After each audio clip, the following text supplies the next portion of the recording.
ఉమ్మడి వరంగల్ జిల్లాలో భూ ప్రకంపనలు చోటు చేసుకున్నాయి. జనగామ, వరంగల్, హనుమకొండ, ములుగు, మహబూబాబాద్ జిల్లాలో పలుచోట్ల భూమి కంపించింది. మహబూబాబాద్ జిల్లాలోని పాలకుర్తి, తొర్రూరు, వర్ధన్నపేట మండలాల్లో భూ ప్రకంపనలు సంభవించాయి. ములుగు జిల్లా ఏటూరు నాగారం, కన్నాయిగూడెం, తాడువాయి, మంగపేట మండలాల్లో 7 గంటల 27 నిమిషాలకు 3 సెకండ్ల పాటు భూమి కంపించింది. జనగామ జిల్లా వ్యాప్తంగా 3 సెకండ్ల పాటు స్వల్పంగా భూమి కంపించింది. ఒక్కసారిగా భూ ప్రకంపనలు చోటు చేసుకోవడంతో భయంతో జనం ఇళ్ల నుంచి బయటకు పరుగులు తీశారు.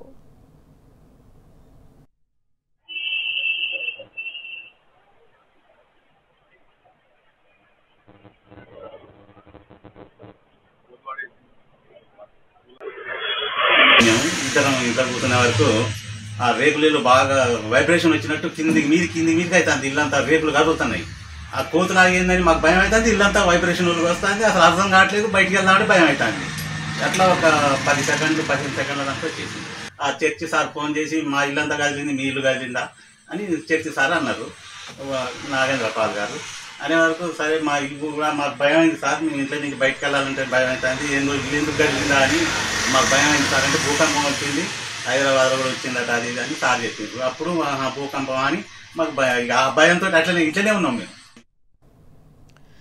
వరంగల్లో భూ ప్రకంపనలకు సంబంధించి మరింత సమాచారం మా ప్రతినిధి రవికాంత్ అందిస్తారు. రవికాంత్, అక్కడ చుట్టుపక్కల ఎలా ఉండిందంటే అప్డేట్స్ ఏంటి రవికాంత్? యాక్చువల్ గా ఇదంతా కూడా ఈ భూకంప కేంద్రం ములుగు జిల్లా కేంద్రంగా మనకు తెలుస్తా ఉంది.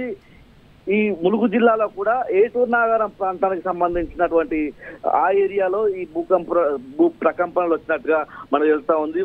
ములుగులో వచ్చిన ఈ భూకంప తీవ్రత కూడా 5.3గా రిక్టర్ స్కేల్ పై తెలుస్తా ఉంది. పూర్తిగా ములుగు జిల్లానే కాదు, ములుగు జిల్లాలో ఏర్పడినటువంటి ఈ భూకంప తీవ్రత అటు మహారాష్ట్రకు సంబంధించినటువంటి నాగ్పూర్, అదేవిధంగా ఇటు ఛత్తీస్గఢ్ సంబంధించినటువంటి రాయపూర్ వరకు, ములుగు జిల్లా కేంద్రం నుంచి హైదరాబాద్ వరకు దాదాపు 250 కిలోమీటర్ల దూరం ఉంటుంది. హైదరాబాద్ వరకు కూడా ఈ ప్రకంపనలు వ్యాపించినట్లు మనకు తెలుస్తా ఉంది. పూర్తిగా ఉమ్మడి వరంగల్ జిల్లా చూసినట్లయితే వరంగల్, హన్మకొండ, జయశంకర్ భూపాలపల్లి, అదేవిధంగా మహబూబాబాద్, జనగామ కూడా పూర్తిగా అన్ని ప్రాంతాల్లో, ఉమ్మడి వరంగల్ జిల్లాకు సంబంధించినటువంటి అన్ని ప్రాంతాల్లో కూడా ఈ భూ ప్రకంపనలను అంతా కూడా ప్రజలంతా కూడా గమనించిన పరిస్థితి. భయాందోళనతో ఇళ్ల నుంచి బయటకు వచ్చిన పరిస్థితి మనం స్పష్టంగా చూస్తా ఉన్నాము. ముఖ్యంగా ఉదయం లేచిన తర్వాత వెంటనే ఈ భూ ప్రకంపన రావడంతో అంతా కూడా భయాందోళనకు గురైన పరిస్థితి మనం చూస్తా ఉన్నాము. విద్యార్థులంతా కూడా అప్పుడే స్కూళ్లకు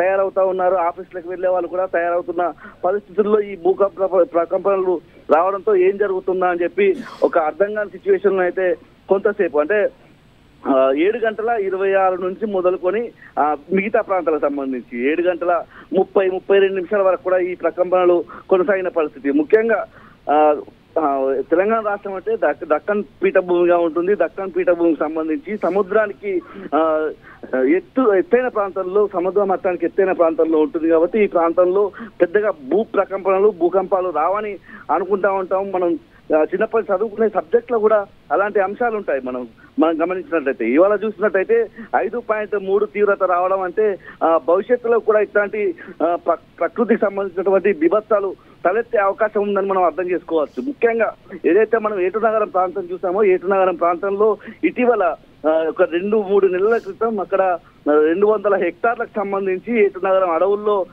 భారీ సుడిగాలులు, ఏదైతే టోర్నడోస్ వచ్చిన పరిస్థితుల్లో అక్కడ 50,000 వరకు చెట్లన్నీ కూలిపోయిన పరిస్థితి. ముఖ్యంగా ఇవాళ కూడా భూకంపం అక్కడ రావడం పట్ల ప్రకృతి ప్రకోపించిందా, ప్రకృతికి సంబంధించి ములుగు ప్రాంతంలో ఏం జరుగుతుందా అన్నటువంటి ఒక ప్రశ్న అయితే అక్కడ కొనసాగుతుంది. ముఖ్యంగా ములుగు జిల్లా మనం గమనించినట్లయితే ములుగు, జయశంకర్ భూపాలపల్లి జిల్లాలు దగ్గరగా ఉంటాయి. సింగరేణి ప్రాంతంగా కూడా ఉంటుంది.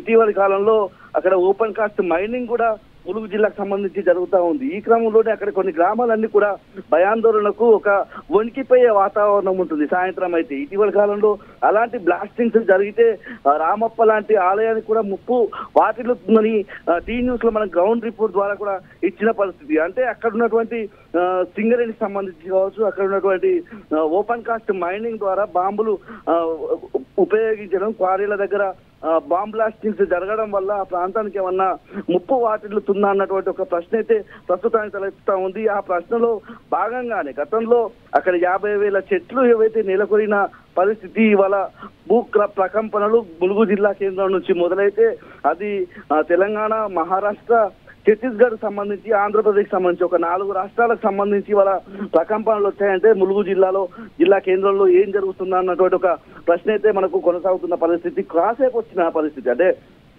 ములుగు జిల్లా కేంద్రంగా 5.3 తీవ్రత తలెత్తిన పరిస్థితి మనం చూస్తా ఉన్నాము. హైదరాబాద్ వరకు 250 కిలోమీటర్ల దూరం ఉంటుంది. అక్కడి వరకు కూడా ఈ ప్రకంపనలు కొనసాగిన పరిస్థితి. భూమి లోతు కూడా మనం గమనించినట్టయితే డెప్త్ 40 కిలోమీటర్ల డెప్త్ లో ఈ ప్రకంపనలు మొదలైనట్టుగా మనకు ఏదైతే నేషనల్ సెంటర్ ఫర్ సిస్మాలజీ ద్వారా మనకు తెలుస్తా ఉంది. ఇప్పటికైతే అధికారులు ఎటువంటి వివరాలు కానీ ప్రకటనలు కానీ చేయని పరిస్థితి. అక్కడ ఉన్నటువంటి ఏదైతే భూకంప శాస్త్రానికి సంబంధించినటువంటి నిపుణులు కావచ్చు, భూగర్భ శాస్త్రాలకు సంబంధించినటువంటి నిపుణులు కావచ్చు, అక్కడ ఏం జరుగుతా ఉందని తేల్చాల్సిన అవసరం మాత్రం ఖచ్చితంగా ఉంది. Right Ravikanth, thank you.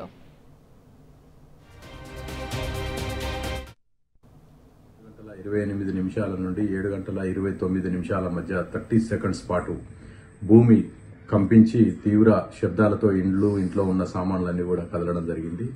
ఈ తీవ్రతకు ఇంట్లో ఉన్న వాళ్ళందరూ కూడా భయాందోళనలకు గురై రోడ్ల మీదకి రావడం జరిగింది. ఊగిపడ్డాయి, 2-3 సెకండ్లు ఊగినాయి, పడిపోయినాయి. నిలబడిన డబ్బాలు కింద పడిపోయినాయి. ఇద్దరు కూర్చునే వరకు ఆ రేకులలో బాగా వైబ్రేషన్ వచ్చినట్టు కిందికి మీదకి అవుతుంది. ఇల్లంతా రేకులు కదులుతున్నాయి. ఆ కోతులాగా ఏందని మాకు భయం అవుతుంది. ఇల్లంతా వైబ్రేషన్ వస్తుంది. అసలు అర్థం కావట్లేదు. బయటికి వెళ్దామంటే భయం అవుతుంది. అట్లా ఒక 15 సెకండ్ల దాకా వచ్చేసింది. ఆ చర్చి సార్ ఫోన్ చేసి మా ఇల్లంతా కదిలింది, మీ ఇల్లు కదిలిందా అని చర్చి సార్ అన్నారు, నాగేంద్ర పాల్ గారు. అనే వరకు సరే మా ఇల్లు కూడా మాకు భయం అయింది సార్, మేము ఇంట్లో నుంచి బయటకు వెళ్ళాలంటే భయం అవుతుంది, ఇల్లు ఎందుకు కదిలిందా అని మాకు భయం అయింది సార్. అంటే భూకంపం వచ్చింది, హైదరాబాద్లో కూడా వచ్చిందట అది అని సార్ చెప్పిండ్రు. అప్పుడు భూకంపం అని మాకు ఆ భయంతో ఇట్లనే ఉన్నాం మేము.